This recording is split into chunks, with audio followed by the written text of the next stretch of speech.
Introducing Ed Kerwin from Motability Operations, Russ Morgan from Ohme, and Dan McLaren from BP Pulse.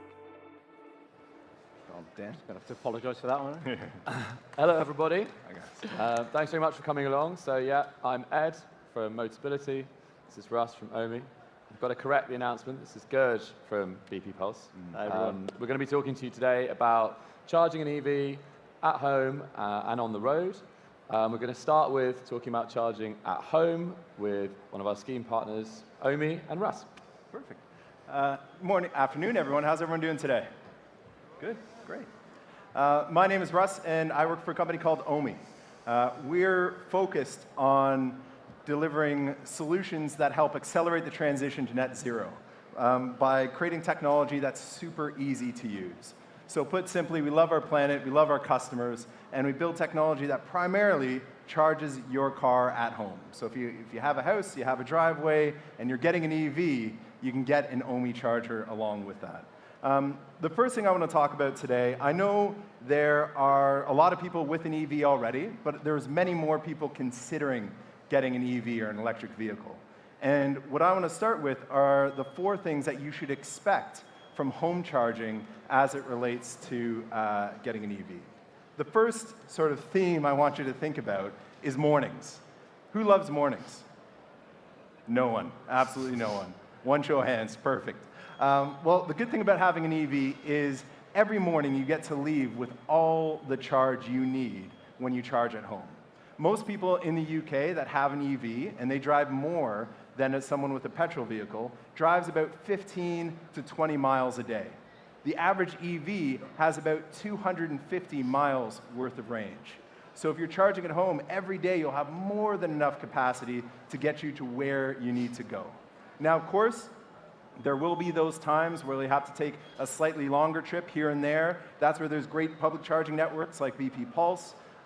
Myself, as an example, in the last year, I charge at home quite significantly, and I've only had to public charge about 4 times. So there's a lot of convenience when it comes to being able to charge at home.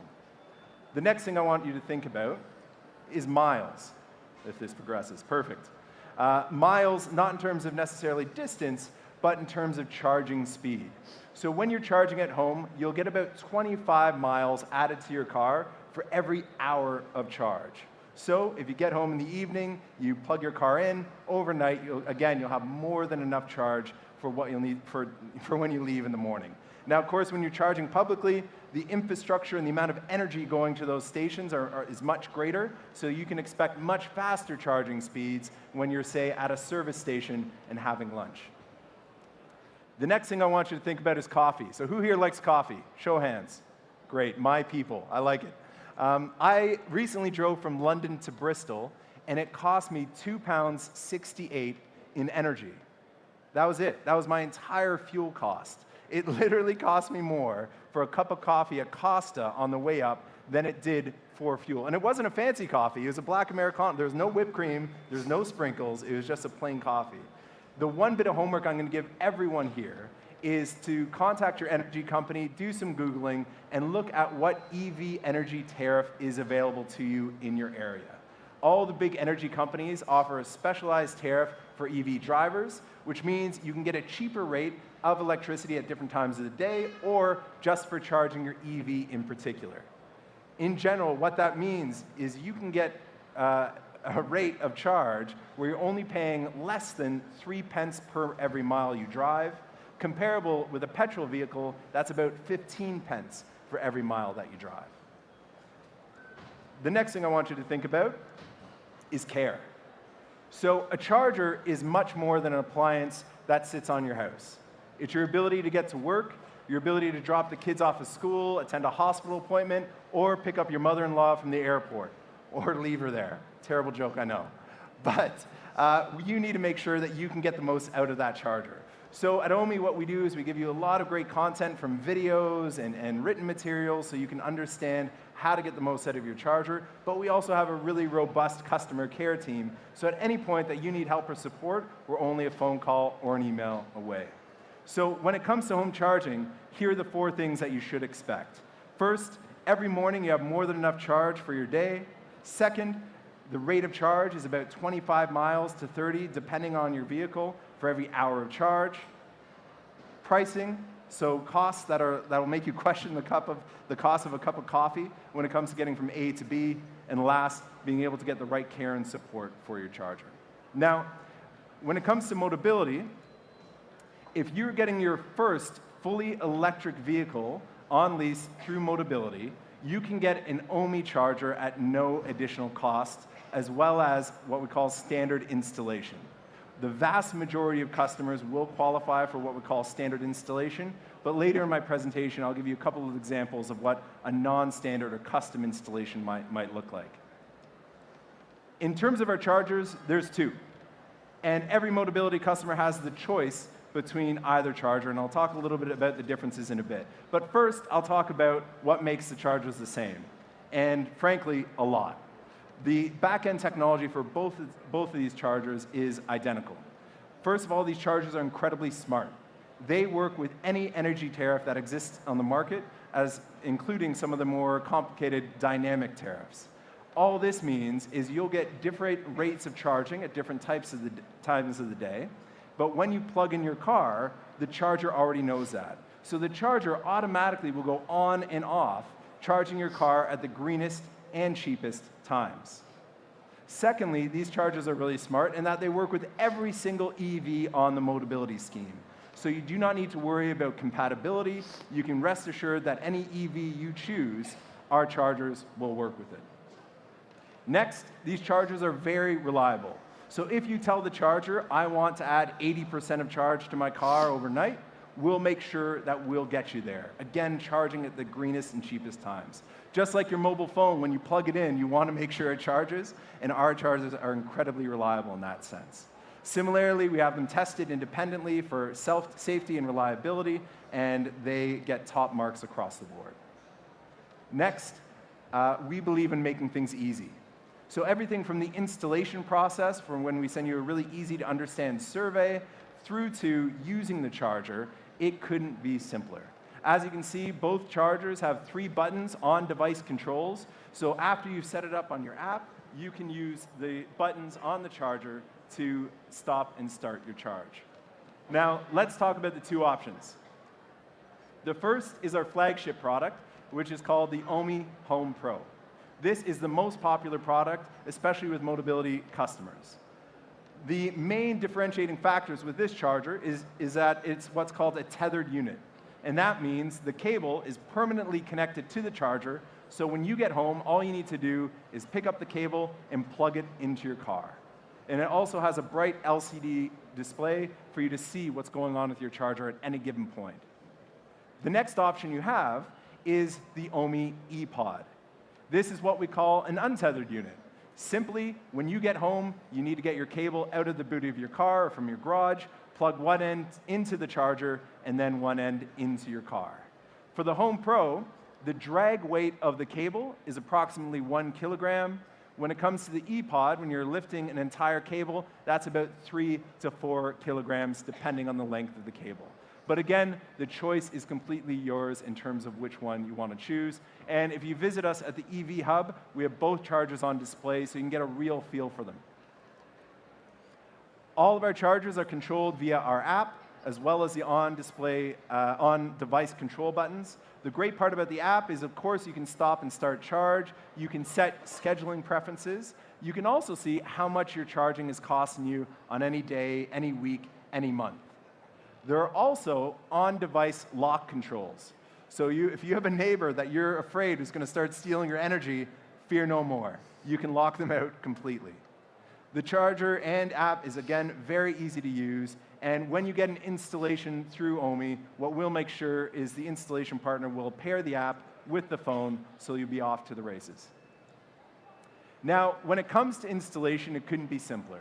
As I mentioned, we send you a quick survey where you enter some information about your property, and then we arrange to have someone attend your property fairly rapidly to get that installation done. We know when you will be getting your vehicle from Motability, so we make sure that your installation and your charger is on your property well before that vehicle arrives. But there are some things you should consider. First is parking. Generally speaking, you'll need to have a driveway or public off-street parking in order to get a charger on your house. Now, of course, there's an asterisk here. Why is there an asterisk? Great question that I just asked myself. Some councils are starting to allow for what we call cross-pavement solutions, where you park on the street and there is something like a gully where you can drag your cable across. In the Innovation Center, again in the EV Hub, there's some examples on display. Different councils have different levels of authorization in terms of what you can and cannot do. So I'd recommend, if that's your circumstance, that you do contact your council to see if it is possible. This is something I see over the next year changing quite rapidly. So if you do not have off-street parking and you do park on the street, over the next year I see more and more councils allowing this type of solution. Next is permission. If you live in a rented accommodation, if the cable route goes across someone else's land, then you will need their permission in order to do the installation. But we can help you every step of the way with this, including giving information packs that you can pass on to your landlord and or neighbors. Next, delays. They can happen.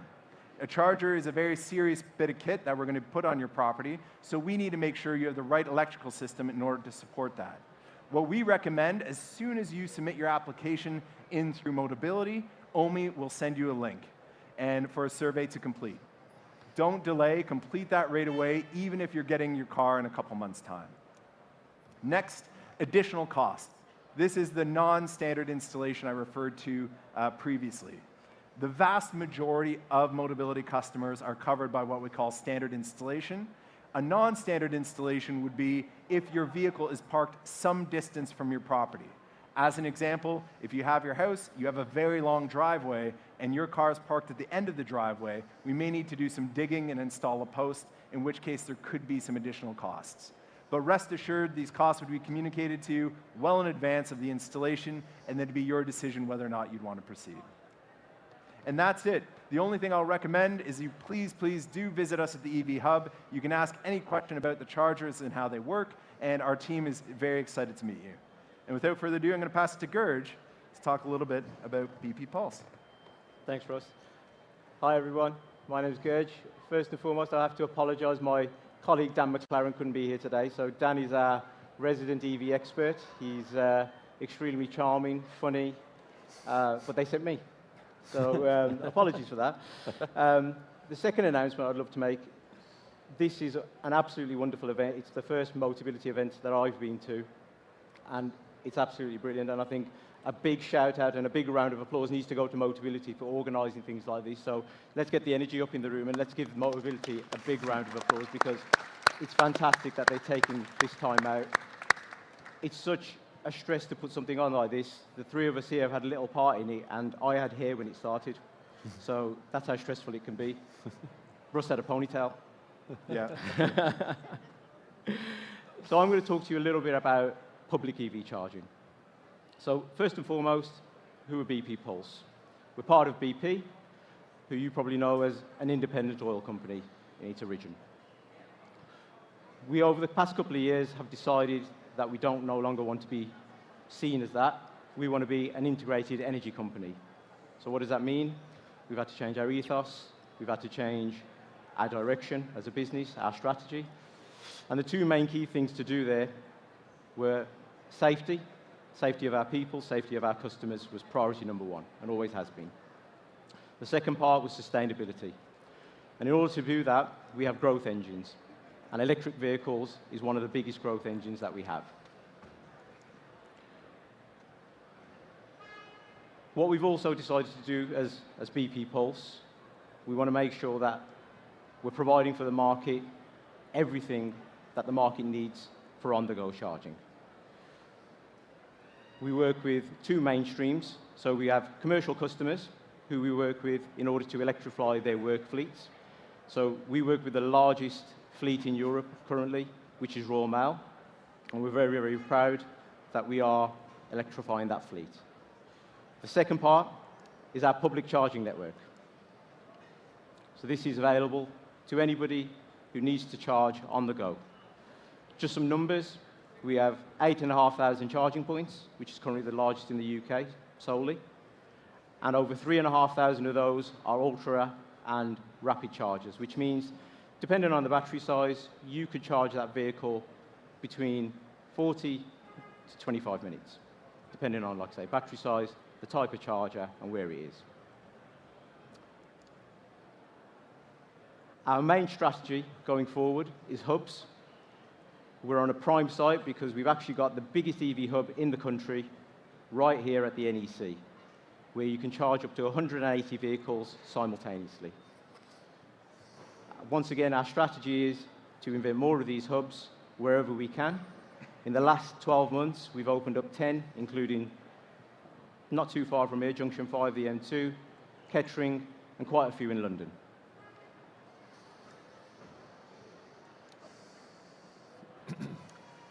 The other way that we're upgrading the network is obviously we have BP forecourts where you would buy your general diesel and petrol. So a number of those we are actually investing in now and actually putting EV chargers that once again can charge your vehicle up to 80% in around about 20 to 25 minutes. We're also working with a number of local councils to make sure that we can upgrade legacy infrastructure. Everything from all of our chargers, depending on speed type and how much it costs, is all in our handy app, or you could go on our website and we've got our map and all our details on there. Once again, it's really key to us that a customer experience is number one on our priority list. Yes, we can have fast chargers, but if we're not able to provide you, our customers, the service that they need and the experience that they need, it's worthless. One of the things that we've tried to integrate working with Motability is making sure that we know where EVs are being sold, where our EV customers are, so we can then go back to our business, BP Pulse, work with our land developers and say, this is where we need to put charging points. We're also working with a number of service providers like M&S, Lincolnshire Co-op, so we can make sure that everywhere that our chargers are, we have the convenience that you can stop off, have a break, use the facilities, and make that journey and that experience all the better. We also have make it easy to try and make it easy the way that you pay for that service. So whether it be by a contactless card or if you're a BP Pulse subscriber. And the other thing is reliability. Over the past 12 months, I myself actually have worked on a reliability network program with BP Pulse, where we've actually taken away chargers from the grid because we knew that they wouldn't give you, our customers, the experience that you require. We're focused on giving you guys the best possible charging experience all the time. So when you're at the charger and you need to speak to someone, we have a UK 24/7, 365 call centre. We also have field service engineers up and down the country to make sure that if there is an issue with the charger, somebody can be there very, very quickly to fix it. Once again, thank you for your time. Thank you for your patience. I'm going to hand it over to Dan, but if you have any questions, as Rush mentioned, we're all in the EV Centre. Please come and have a chat with us. Thank you very much, Gerd. I should have said at the beginning, while we've got these two great brains on stage, we'll make sure you've got plenty of time for questions at the end.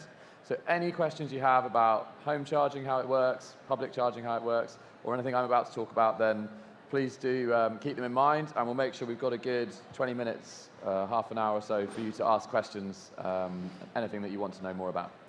But I'm Ed, so I'm from Motability Operations, a company that runs the Motability Scheme, and I'm going to talk about some of the work that we're doing to try and support our customers with public charging. The reason this is important to us is that we know 1 in 3, approximately, of the customers we have on the scheme today are likely to rely on public charging to run their EV. So what that means is we don't think that there's going to be an easy way for them to charge at home, and so there needs to be a viable alternative, which is the public charging network. Point it down there, there we go. And even customers with a home charger inevitably sometimes do trips that mean that they travel away from home whether that be a long journey to go and visit somebody, a friend or family member, a long journey to go to a particular appointment, or just a holiday, just being away from home. So even with customers with a home charger, we do see they need to use the public network too. And that's why we are leaning in so heavily to the public charging experience and trying to think about how we can make it easier for Motability Scheme customers specifically. The other reason why we think this is important is a simple question of scale. The number of interactions we're talking about is mind-boggling. If you take that number of customers with a home charger using the public network roughly twice a month, and then you multiply that by the number of customers on the scheme, you've got 1.5 million public charges every month, which is an enormous number of interactions between the infrastructure and people and the EVs. And if it isn't seamless and if it doesn't work for everybody, then we're not going to have an inclusive transition to electrification. So that's why this is so important to us. So what's the problem with public charging? The truth is that the network is a huge variety of different sites with different technology in different situations. And what that means is people like BP Pulse are installing some really amazing new infrastructure, which has been designed with accessibility in mind from the very beginning. But this infrastructure that's been installed by multiple different organizations has been going in for a decade or so. And there's a lot of it which isn't accessible, and certainly is not as accessible as it could be. But on top of that, there are some fundamental challenges with the way that public charging operates at the moment. So if you choose to use a public charger, sometimes you'll need to pre-authorize or pay credit onto an account before you're able to charge. So you might have to put 20, 50, 100 pounds onto a charging product before you can actually use the charger at all. And then there may be a day, 2 days, 3 days before you get that money back, which is obviously money that is yours, that is being held somewhere else that you don't have access to. So that's problem number one that we've identified. The second problem is, as I mentioned, it's a really big mixed picture, the public charging network. You've got dozens of operators. You've probably seen their names around if you're thinking about an EV, people like Instavolt, Osprey, GridServe. There are, as I said, dozens of them out there. They often require you to have their app to be able to use their chargers. There are increasingly contactless card terminals on chargers, which is making this easier. But we still hear all the time from customers when we talk to them, there's just too many apps when I've got an EV. It's a confusing picture, and I don't want to have to use all these different products to just charge my car. How can we simplify it? And the last point, as I've already alluded to, is accessibility. We know that a lot of chargers are not as accessible as they could be, and certainly not accessible to all.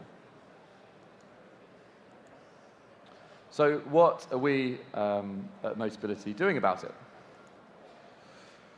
So the first thing we've done is scaled up a product which is now available to anybody who has an electric vehicle on the Motability Scheme. If you get a new electric vehicle from about 6 weeks to 2 months ago going forward, then this will happen automatically. You'll be invited to join this product, which we're calling Motability Go Charge. If you already have an electric vehicle, you can go to the Motability Scheme website and you can request it, and we'll send it to you in the post. So what is it? It's a single card and a single app which will allow you to access 75% of the UK's public charging network. So you download the app, you add your bank details once, there is no pre-authorization, you pay what you would pay if you were going direct to the charge point operator, and you can just tap on the charger to start your charge, tap on the charger to end your charge, and then you'll be billed the cost of the charge while that you used. So no pre-authorization, no money on credit, and a much simpler experience at the charge point. And this is to give you an idea of the network that opens up.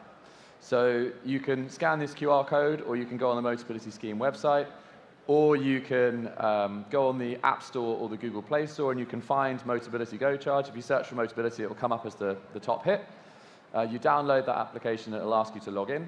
At the bottom of that screen is a little button that says Skip to Map, and that will open up the same thing that you're seeing on this screen here. So you can explore the chargers that are near you.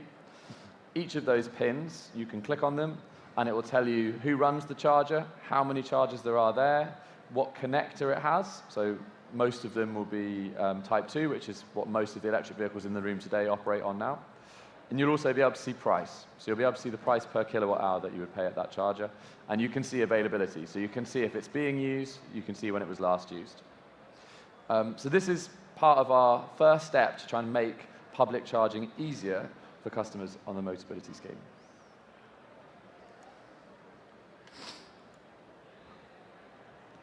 So that is our solution that is available now to the first problem I mentioned, pre-authorization, and the second problem of having to have lots of different apps to use all the different chargers, trying to simplify the experience. But what we haven't talked about yet is what we are trying to do about the accessibility of public chargers. Now, the first thing to mention on this is the Motability Foundation, who are here today, the charity that oversees the Motability Scheme, did some really, really good work about 2 years ago on the design of public chargers, setting a gold standard for accessibility and trying to really understand what the problems and challenges were. But that doesn't solve the problems that already exist. So it's allowed companies, as I mentioned, like BP Pulse, to have really clear guidance on what would make charging more accessible and put that into place now. But what do we do about the infrastructure that's already in the ground? So this is a new product which is currently in testing. We've got about 500 customers using it day to day and giving us feedback each week. And this is our answer to the challenge of charger accessibility. So what is it? It's a product that will do everything that Go Charge does, so allow you to find chargers and pay for charging, but it also adds in an accessibility element. So we are crowdsourcing information from customers on the Motability Scheme. They can review a charger across a number of different categories, things like space around the car, the surface of the charge site, are there any obstructions, the screen, the height of the screen, the height of the charger connector, and they can leave comments and they can leave photos. And the comments, I have to say, are very, very insightful, and people do not pull their punches. But it's a fantastic resource for us because we can go to the charge point operators and say, this is the experience that our customers on the Motability Scheme are having. How can you help? And they have been, I have to say, really responsive to that direct feedback where we've got the evidence to point out what the problems are. So our vision for this is that it gets more powerful as it gets bigger. So the more people using it, the more current the information will be, the more chargers will have reviews, and the more we can start to use it as a feedback mechanism to the public charging operators and help them to improve the designs of their sites. So as I said, this is a product in testing at the moment, and we are working towards looking to make it more widely available sometime in the autumn of this year. So it's coming, and it's something we're working on at the moment. And with that, I'd like to open up to questions. If anybody has any, as I said, anything about home charging, anything about public charging, anything about what I've just talked about, just pop your hand up, and I think someone's coming around with a microphone.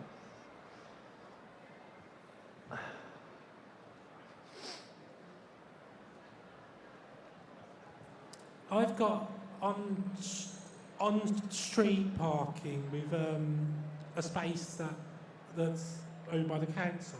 Sure.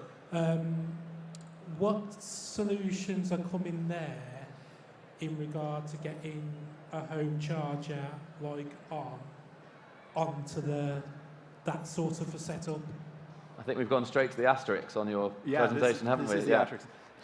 Is there pavement or walkway between where you park and your house? Yeah, okay. And what council do you live in? Bermondsey. Yeah. Birmingham City. Birmingham. So the primary solutions that are coming out are typically what we call like a channel type, in-channel solution. So something like companies like Kerbo or Gully are perfect examples, where there's an inlay of your cable. So you get it from your house as you would before.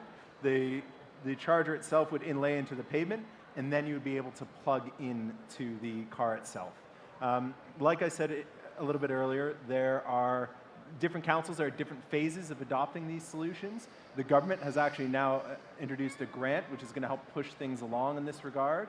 So what I would do is check on your council website. Generally speaking, there are some trials taking place in different councils, and you could apply to become part of that council trial as well. But like I said, in the next year, expect that to change. And in the meantime, like I said, there's great public charging solutions out there. And if I could just pick up on what Russ has said there. So in the EV Information Hub in the middle of the hall, my colleagues on the innovation team have a mock-up of exactly this question because we get it a lot from customers. So we have a Kerbo Charge, and we have a couple of the other solutions that exist, and you can try them out, see how you find them. But the goal for us is to try and make the home charging as widely available as possible, just because it does offer that cost and convenience benefits where we can. So getting from a house to an on-street car parking space is a really common example that we hear. Sorry. You have a bit of a garden. That's fine. So what we would typically do is we would install a post towards the end of your garden, and then that's where the charger would sit to make it easy to get to your vehicle. It's becoming an increasingly important use case for home charging. So yeah, I'd hope that will certainly improve over the next year or so. Do come along and give a try to the solutions we've got here. Thank you. I've got solar panels and a backup battery. Would that still be a standard installation for more? Yeah, it'd be a standard installation. I think the only thing that we look at is, will the charger be affixed to your house itself, or is it some distance away from your house? So if it's directly against the house, that's fine. And then what we use is CT clamps to look at things like your solar signals. And we actually just launched our Alpha product, which is our solar capability and with the chargers themselves. So you're not going to have an issue with that either. Hello, that's for the Ohme guy. I love it. I've got an electric vehicle already. Okay. I'm having an issue with the API, app programmable interface. Yeah. So it doesn't seem to be communicating. Okay. Say I put 80% in, I'm getting up after a 6-hour charge overnight, and it's not gone to 80%. So I'm thinking that's to do with the API. Yeah. What type of vehicle do you have? It's a Mini Cooper electric. Okay. So I think we do have the Mini API on file. And you have an Ohme currently? Yeah. The Ohme Pro. What I would say is just simply submit a support ticket and we could take a quick look at that. Sometimes on vehicle settings prohibit it from getting to that level, but we have a really great technical team that can help troubleshoot with it. Set my percentage, because if I'm not doing a lot of range, I normally keep it between 70 and 80%. Yeah, which is better for battery health. Which is exactly what you want to do. Yeah. Well, obviously, I don't know if you can control the speed. I know it only goes up to 7.5 kilowatts. Yeah. But is there a way you can do it to like 1.5? So you're trickle charging it effectively? Yeah, that's a little bit more technical. So generally speaking, what our charger does is it optimizes based on your tariff and based on the greenest times to charge. So if you let us know, I don't know what energy company you're with, but whatever tariff you're on, the charger will figure out how much charge you want to add and then pick the best times to charge. And sometimes it may not be charging at that full 7.4 kilowatts. It may turn down or turn up. But if you want, we could chat a little bit more. I'd be curious to understand why you want to have a trickle charge at certain times versus others. Will you be at the I will, yeah. We can go right after this. I'll go into it too much technical. I love the geeky stuff. I'm all for it. But let's chat right after this. No worries. Another question just over there? Oh, and in the middle. Yeah, great. Okay, thank you. This is something of a piece of string question. You mentioned the standard installation for Ohme will be free. Is there a long-term commitment for that, or is that likely to stop, from my point of view, before our car renews? It's a really good question, and that's a broader question for Motability, I think, in terms of how long this offer will continue for. I think the short answer is there's no discussions about changing the current offer for EV customers. So fully battery electric vehicle, an Ohme charger and standard installation, or an EV charger and standard installation. There's no conversations about changing that at the moment. Just a quick query. If you went camping and you can like plug in for caravan and etc., can you charge your car with that one? That's a great question. I have to say, I don't know. From what I understand, they use a slightly different connection in terms of the caravans versus the vehicles themselves, so I don't think that's possible. But what you'd be looking for is a Type 2 connection in order to charge your vehicle. So if the campsite or wherever you go has that type of charger, then you're happy days. And what we're finding is that more and more of these locations, these destinations, are starting to implement charging solutions because more and more of the people that attend them need to charge their car. Yeah. When you started that question, I actually thought you were going to ask if you could run things off the car, which you can, depending on the car, but that's a slightly different question. Out of curiosity, if you put the charger on the side of the house, do we have to notify our insurance companies? No, no. is the short answer. If you own your property, there's no issue with that. It's just like installing any other appliance. So if you were to get a dishwasher, would you need to install it, let your insurance company know? That's not the case. It could be a question of if you want to insure the physical device itself, but I wouldn't worry about it. The Ohme products come with a 3-year warranty, both the products and the installation itself, so you're covered. And it's worth adding to that, the insurance that is part of the Motability Scheme covers your charging. Yeah. Hi. I think you said the average person does 15 to 20 miles a day. So are you saying that you top up the battery every day or leave it and do it once a week?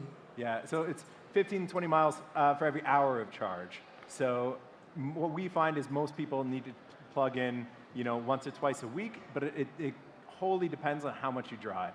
So as an example, I may plug in once every 2 weeks, but I only did about 5,000 miles this last year. So again, it's all based on how much you drive in a day. Sorry, couldn't hear the question. So how low do you let the battery go before you top it up? Oh, how low? 20% Okay. Or? Oh yeah, so typically you want to keep your battery between 20 and 80%.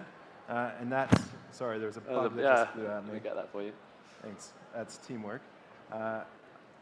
Anyway, typically that's the range. It helps with preserving battery life, and that's right. Good. Oh, sorry? Russ spoke about the cost for home charging. What's the cost public charging? So public charging will essentially vary. So if you're a Motability customer and you have access to a BP Pulse network, let's use BP Pulse as the example, the charging will vary. So from a contactless rate, you will have a discount and a saving of around about 20%, depending on the type of charger and the speed. So it will all depend on the speed of the charger and obviously, like I said, where the location is of that charger as well. So those are the two main factors. If you need any of our prices, it's all on our website, so it will show you if you are a contactless charger, if you are a pay-as-you-go subscriber, or you're a full subscriber. And that's how majority of the CPOs will work. But yeah, effectively that will show you everything. I would just add to that in working with BP Pulse on the discount and the pricing, what we were aiming for is that it would be the same as an ICE vehicle in terms of the cost. So if you're public charging on BP Pulse with the discount, you'd be paying about the same as you would on an ICE vehicle. That's on the rapid charging, so that's the highest performance chargers on the network. If you're using a slower charger or even the on-street sort of lamppost charging, then it can be much cheaper. So I know about the vehicle to grid and back. Yeah. And that they can use the vehicles to stabilise the grid and pay you to store energy for them and release it. Yes. How does that work with Motability and on chargers? Right, that's a really interesting question. So, and a quite interesting technical one. So, at the moment, what you see is that you can optimize the charging so that you start and stop the charging at times that are best for the wider grid. So if everyone's got the kettle on, then the chargers will stop. And that's good for the grid because it's reducing the sort of peak load. And there is some future world where you will be paid directly for that. I think it's something that Ohme is looking to develop, certainly something we're looking at from Motability's perspective.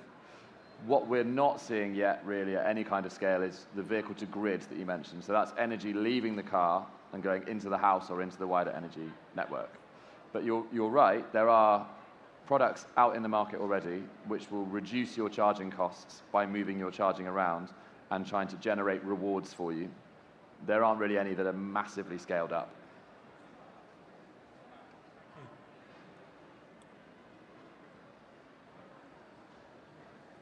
Sorry, you said in terms of you get the app with the charging point. Yeah. Can that be installed on as many phones or devices that you need it on? Like if there's 2 people in the house that share the car? Yeah, you just simply use the same login credentials. So you would sign in via email, you'd share the password with your partner or whoever is using the charger, and that's exactly how we would do it. And it's the same on the Go Charge card as well. So your public charging, you've only got one card, but you can have multiple people logging into the app. And we're looking to develop having different profiles for different people. Any other questions? No? Okay. Oh, do you? I'm not sure you do have a question, do you? Okay, thank you very much, everyone. Some great questions there. I think we're done. Thanks, everyone. Thank you.